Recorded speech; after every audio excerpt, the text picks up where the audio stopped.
കേതുവിന്റെ ദശ വന്ന ആൾക്ക് കേതു കഴിഞ്ഞാൽ പിന്നെ ശുക്രനാണ്. ശുക്രൻ കഴിഞ്ഞാൽ പിന്നെ 6 കൊല്ലം ആദിത്യന്റെ ദശയാണ്, സൂര്യന്റെ ദശയാണ്. അത് 6 വർഷമേ ഉള്ളൂ.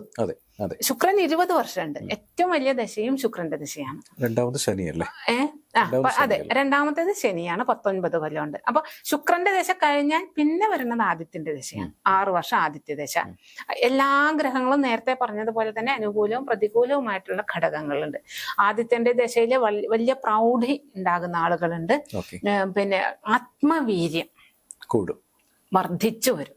ആത്മവീര്യം വർദ്ധിച്ചു വരിക, അതേപോലെ തന്നെ പിതൃ സുഖം അല്ലെങ്കിൽ പിതാവിൽ നിന്ന് കിട്ടേണ്ടതായിട്ടുള്ള ആനുകൂല്യങ്ങളെല്ലാം കിട്ടുക, സർക്കാരിൽ നിന്ന് ഇപ്പം നല്ല സ്ഥാനത്ത് ഇഷ്ടത്തിൽ നല്ല ഭാവങ്ങളുടെ ആധിപത്യം വഹിച്ച് കർമ്മവുമായിട്ട് ബന്ധപ്പെട്ടിട്ടോ അല്ലെങ്കിൽ ഇഷ്ടത്തിലോ ഒക്കെ വന്നു കഴിഞ്ഞു കഴിഞ്ഞാൽ ആ കാലഘട്ടത്തിൽ ഗവൺമെന്റ് സർവീസിൽ അതല്ലെങ്കിൽ പ്രൈവറ്റ് ഫേമിൽ തന്നെ നല്ല പൊസിഷനിൽ നല്ല സൂര്യന്റെ പോലെ പ്രഭയുള്ളവനായിട്ട്, അപ്പൊ സൂര്യനല്ലേ എല്ലാത്തിനെയും കൺട്രോൾ ചെയ്യുന്നത് ഈ ഭൂമിയുടെ, അപ്പൊ അതേപോലെ പ്രഭയുള്ളവനായിട്ട് ഏറ്റവും ഉയർന്ന പൊസിഷനിലേക്കൊക്കെ വരാൻ, പ്രത്യേകിച്ചും സർക്കാർ ജോലിക്ക് ശ്രമിക്കും. സർക്കാർ തലങ്ങളിൽ ജോലി മാത്രമല്ല, സർക്കാരിൽ നിന്ന് കിട്ടേണ്ടതായിട്ടുള്ള എല്ലാ ആനുകൂല്യങ്ങൾക്കും ഇയാൾ അർഹനായിത്തീരുന്ന പറയാം. പ്രത്യേകിച്ചും ഇപ്പം അവാർഡുകളൊക്കെ കിട്ടുമല്ലോ, ബഹുമതികള്, അങ്ങനെയുള്ള സംഗതികൾക്കൊക്കെ അർഹത, അതായത് അത്തരത്തിലുള്ള പ്രവൃത്തികൾ ചെയ്യുന്ന വ്യക്തിയാണെങ്കിൽ അതിനൊക്കെ അപ്ലൈ ചെയ്യോ അല്ലെങ്കിൽ അതിനെന്താണോ വേണ്ടത് അതൊക്കെ ചെയ്ത് കഴിഞ്ഞാൽ ഇയാൾക്ക് അനുകൂലമായിട്ട് വരും അതൊക്കെ എന്ന് പറയും.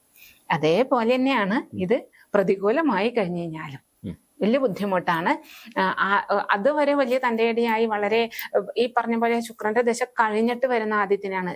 ശുക്രനിൽ അർമാദിച്ച് നടന്നാൽ ആദിത്യൻ അനുകൂലനല്ല എങ്കിൽ മുഴുവൻ ഇക്കാലത്ത് എന്തൊക്കെ സുഖിച്ചുവോ അതിനനുസരിച്ചിട്ടുള്ള പണിയും വരും.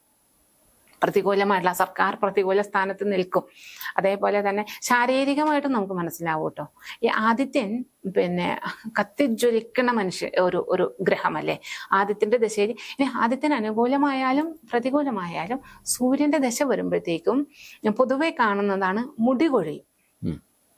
ഈ ചൂടാണ്, ശരീരത്തിൽ ഈ ചൂടാണെന്ന് നമുക്ക് തോന്നണമെന്നൊന്നുമില്ല, നല്ലോണം മുടി കൊഴിയും. പുരുഷന്മാര് ഈ ആദിത്യന്റെ ദശയിലാണ് പുരുഷന്മാര്, അല്ലാതെയും സംഭവിക്കാം, എങ്കിലും ആദിത്യന്റെ ദശ കടക്കുന്നതോടുകൂടി കഷണ്ടിയാവാറുണ്ട്. ഫുള്ളല്ലെങ്കിലും ഒന്ന് നെറ്റിയൊക്കെ കയറി വരും. സ്ത്രീകൾക്കും മുടി ധാരാളം പൊഴിയുന്നൊക്കെ കാണാറുണ്ട്. അപ്പൊ അതൊരു പ്രത്യക്ഷത്തിലുള്ള ഒരു ലക്ഷണമാണ്. അത് അനുകൂലമാണെങ്കിലും വരും കേട്ടോ. എന്തുതന്നെയായാലും ഈ പ്രതികൂലമായി കഴിഞ്ഞാൽ സർക്കാരിൽ നിന്നുള്ള പ്രതികൂലത, അതായത് പിന്നെ അതുകൂടാണ്ട് പിതാവിന്റെ ബന്ധുക്കളിൽ നിന്ന് ഒക്കെ പ്രതികൂലമായിട്ടുള്ള അവസ്ഥ വരിക.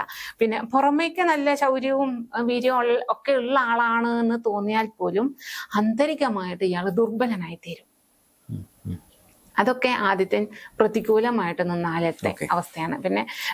പിന്നെ ഈ പറഞ്ഞ പോലെ ഒരു ലോങ് സൈറ്റ് അല്ലെങ്കിൽ ഷോർട്ട് സൈറ്റ് തുടങ്ങിയിട്ടുള്ള പ്രശ്നങ്ങൾ അതും ഉണ്ടായേക്കാം. ഇങ്ങനെയൊക്കെയാണ് പ്രതികൂല സ്ഥാനത്ത് നിന്ന് കഴിഞ്ഞു കഴിഞ്ഞാലുള്ള പ്രശ്നം.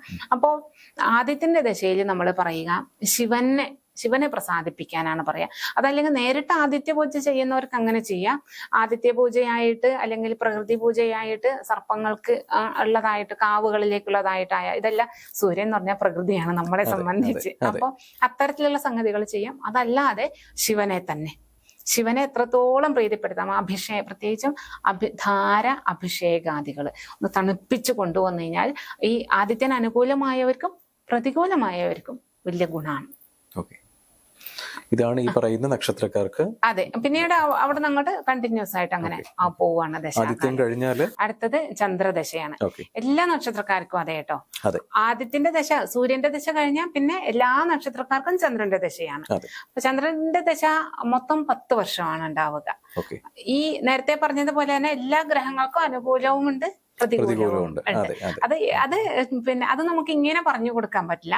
ഓരോ ജാതകവും അത് നോക്കാൻ അറിയാവുന്ന ആളുകൾ നോക്കിയാലേ അത് മനസ്സിലാവുള്ളൂ അനുകൂലമാണോ പ്രതികൂലമാണോ എന്നുള്ളത്. അപ്പോ ചന്ദ്രൻ അനുകൂലമാണ് എന്നുണ്ടെങ്കിൽ മാതാവിൽ നിന്ന് മാതൃബന്ധുക്കളിൽ നിന്നൊക്കെ വലിയ സ്നേഹവും വാത്സല്യവും അതേപോലെയുള്ള എല്ലാ തരത്തിലുള്ള ആനുകൂല്യങ്ങൾ, അവരുടെ സ്വത്തായിക്കോട്ടെ പണം എല്ലാം നമുക്ക് അനുകൂലമായിട്ട് വരും. അതുപോലെ മനസ്സിന് എപ്പോഴും ഒരു ശാന്തതയും സുഖവും ഒക്കെ ഉണ്ടാകും. വളരെ സുഖകരമായ, ശരിക്കും അങ്ങനെ ചന്ദ്രന്റെ ദശ നമുക്ക് വളരെ അനുകൂലമാണ് എങ്കിൽ വളരെ സുഖകരമായിട്ടുള്ള അവസ്ഥയാണ്. അതേമാതിരി തന്നെ ആദിത്യന്റെ ദശയിൽ ആദിത്യനെ നമ്മൾ രാജാവായിട്ടാണ് കണക്കാക്കുന്നത്. അതേസമയം ചന്ദ്രൻ രാജ്ഞിയാണ്. അപ്പൊ രാജാവ് വഴി അല്ലെങ്കിലും രാജ്ഞി വഴിയും നമുക്ക് രാജാവിന്റെ അടുത്തേക്ക് എത്താം. അങ്ങനെ അപ്പൊ ചന്ദ്രൻ അനുകൂലമായി കഴിഞ്ഞാൽ ആ കാലഘട്ടത്തിൽ നമുക്ക് സർക്കാരോ അതല്ലെങ്കിൽ സമാന സ്വഭാവമുള്ളത്. അപ്പൊ സൂര്യൻ പരിപൂർണമായിട്ടും സർക്കാരിന്റെ ആനുകൂല്യങ്ങൾ എന്ന് പറയുമ്പോൾ ചന്ദ്രൻ സമാന സ്വഭാവമുള്ളത്, സർക്കാരിന്റെ പരിപൂർണമായിട്ട് സർക്കാർ എന്ന് പറഞ്ഞുകൂടെങ്കിൽ പോലും അത്തരത്തിലുള്ള, അല്ലെങ്കിൽ ഇപ്പം അലവൻസുകൾ ഗവൺമെന്റ് എങ്ങനെയാണോ ഒരു ഉദ്യോഗസ്ഥന് കൊടുക്കുന്നത്, എന്തെല്ലാം ആനുകൂല്യങ്ങൾ, ഗ്രാന്റുകൾ എന്നൊക്കെ പറഞ്ഞിട്ട് ഒരു സാലറി മാത്രമല്ലല്ലോ, വേറെ ഒരുപാട് ആനുകൂല്യങ്ങൾ ഉണ്ടല്ലോ. അതേമാതിരി എല്ലാം കിട്ടുന്ന സേഫ് ആയിട്ടുള്ള ഉദ്യോഗത്തിലൊക്കെ ഇയാൾക്ക് കയറാൻ സാധിക്കും. മാത്രമല്ല സർക്കാരിൽ നിന്ന് അനുകൂലമായിട്ടുള്ള എല്ലാ സംഗതികളും ഇയാൾക്ക് നേടിയെടുക്കാൻ പറ്റും. അതിപ്പം നേരിട്ട് തന്നെ ആയിക്കൊള്ളണമെന്നില്ല. സമൂഹം എങ്ങനെയാണോ അത് തന്നെയാണല്ലോ ജ്യോതിഷത്തിലും പ്രതിഫലിക്കുക. അപ്പൊ നമ്മളത് പറയാൻ പഠിച്ചിട്ട് കാര്യമില്ല എങ്കിലും. അപ്പൊ ഇങ്ങനെ എല്ലാ തരത്തിലും പ്രത്യേകിച്ചും ഏറ്റവും മനസ്സിന്റെ ശാന്തതയാണ് കേട്ടോ അതിനകത്ത് ഏറ്റവും പ്രധാനപ്പെട്ട ഘടകം എന്ന് പറയുന്നത്. വളരെ പൂർണ്ണമായിട്ടായിരിക്കും ഉണ്ടാകുക മനസ്സ്. വലിയ വലിയ വാത്സല്യം എന്നറിയാം നമുക്ക് ആളുകളോട്, നമുക്ക് ചുറ്റിനുമുള്ളവരോട്. അങ്ങനെ വളരെ അയാളോട് നമ്മൾ ഇങ്ങനെ അടുത്ത് ഇടപെടുമ്പോൾ തന്നെ എത്ര പ്രൊവോക്ക് ചെയ്താൽ പോലും അവരാ ശാന്തത കൈവിടില്ല. അപ്പൊ ഓട്ടോമാറ്റിക്കലി കൂടെ ചേരുമ്പോൾ നമ്മളും ശാന്തരായിട്ട് മാറും. അങ്ങനെയാണ് ഈ ചന്ദ്രന്റെ അനുകൂലമായ. പ്രതികൂലമായാലും ഒരു രക്ഷയില്ല മോനെ എന്ന് പറയുന്ന അത് അങ്ങനെ പറയേണ്ടി വരും. ഈ അടുത്ത് വന്നിട്ടുണ്ട് ഈ അഷ്ടമത്തിൽ ഉള്ള ചന്ദ്രന്റെ അല്ലെങ്കിൽ ദശാകാലമുള്ളയാള് അഷ്ടമാധിപനായിട്ടുള്ള ചന്ദ്രന്റെ ദശാകാലം. അവരെ നമുക്കൊന്നും ഒരു ചില സംഗതികളെ പറഞ്ഞ് മനസ്സിലാക്കി അവരെ ഒന്ന് നോർമലാക്കി എടുക്കാൻ തന്നെ വലിയ ബുദ്ധിമുട്ടാണ്. കാരണം മനസ്സൊരു തരത്തിലും കൺട്രോൾഡ് ആവില്ല. ഭയങ്കരമായിട്ട് കുഞ്ഞു സംഗതി ഉണ്ടായിക്കഴിഞ്ഞാൽ പോലും അവർ വലിയ ഇഷ്യൂ ഉണ്ടായതായിട്ടാണ് എടുക്കുക. മെന്റലി ഒരു അബ്നോർമൽ ആയിട്ടുള്ള ഒരു അവസ്ഥയിലേക്കൊക്കെ എല്ലാവർക്കും എന്നല്ല പറയണത്, ചന്ദ്രന്റെ പൊസിഷൻ അനുസരിച്ചിട്ടാണ് മെന്റലി ഭയങ്കര ബുദ്ധിമുട്ടുണ്ടാകും. ചന്ദ്രൻ അനുകൂലമല്ലാതെ വന്നു കഴിഞ്ഞു കഴിഞ്ഞാൽ, അനുകൂലമല്ലാത്ത ചന്ദ്രന്റെ ചിലപ്പോൾ ട്രീറ്റ്മെന്റിലേക്ക് വരെ പോകേണ്ടി വരും. അപ്പൊ അങ്ങനെ ഉണ്ട്, മനസ്സിന്റെ ട്രീറ്റ്മെന്റ് വരെ എടുക്കേണ്ടി വരും. പിന്നെ അത് കൂടാതെ ചെറിയ ചെറിയ സംഗതികളിലൊക്കെ ഇപ്പം പെട്ടെന്ന് ജലദോഷം വരിക, അതായത് ജലസംബന്ധമായിട്ടുള്ള പ്രശ്നങ്ങൾ, ജലവുമായിട്ട് ബന്ധപ്പെട്ടുള്ള രോഗങ്ങളായിക്കോട്ടെ, അത്തരത്തിലുള്ള ഇഷ്യൂസും എല്ലാം വരാനുള്ള സാധ്യതയുണ്ട്.